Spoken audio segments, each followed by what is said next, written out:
L'un des plus grands défis pour les personnes qui pensent trop, c'est que lorsqu'elles s'attachent profondément à quelqu'un, toute leur humeur peut dépendre de la façon dont cette personne leur répond.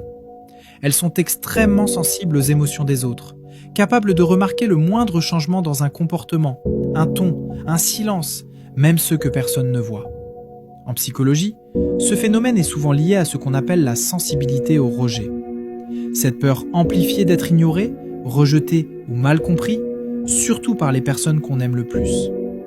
C'est revivre une conversation encore et encore, analyser chaque pause, chaque détail, chaque différence minime dans la manière dont l'autre parle. Pas parce qu'on dramatise, mais parce que leur cerveau a appris à scruter chaque signe, à vérifier constamment si l'amour n'est pas en train de s'éloigner, même quand ce n'est pas la réalité.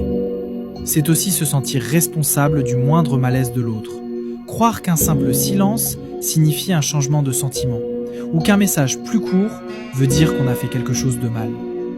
Vivre avec une sensibilité au rejet, ce n'est pas être fragile. C'est avoir été trop souvent blessé, trop souvent mal compris.